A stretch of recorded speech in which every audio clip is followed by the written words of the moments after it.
পাগল ছিল, নাম তাকে বাহলুল বাহলুল বলে ডাকতো। লোকটা বেশিরভাগ সময় কবরস্থানের মধ্যে বসে থাকতেন। একবার বাদশাহ জোরে ডাক দেয়, এরে বাহলুল, কতদিন তুই পাগল থাকবি? তোর কি আর কখনো হুঁশ ফিরে আসবে না? আর কি তোর কোনোদিন হুঁশ ফিরে আসবে না? তুই কি চিরটা জীবন পাগলই থাকবি? বাহলুল আস্তে করে বাদশার দিকে তাকাইয়া বল, ও হারুন, তুমি কয়দিন পাগল থাকবা? তোমার কি আর কোনোদিন হুঁশ ফিরে আসবে না?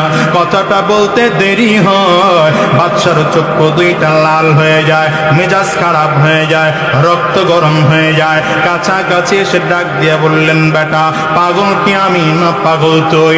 আমি তো বেটা পাগল নয়, পাগল তো তুই, কারণ তুই 24টা ঘন্টা কবরস্থানের মধ্যে থাকো, আমি তো কবরস্থানের মধ্যে থাকি না।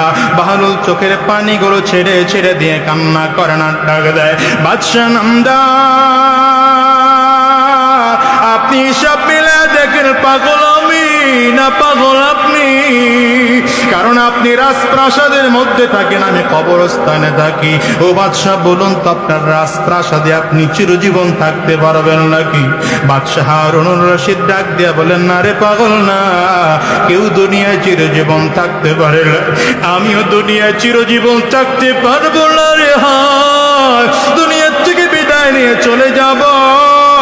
বলে, বাদশাহ বলেন তো, এই কবরটা স্থায়ী ঠিকানা না অস্থায়ী ঠিকানা? বলেন, না রে বেটা, না, এই কবরটাই হলো আসল ঠিকানা, স্থায়ী ঠিকানা।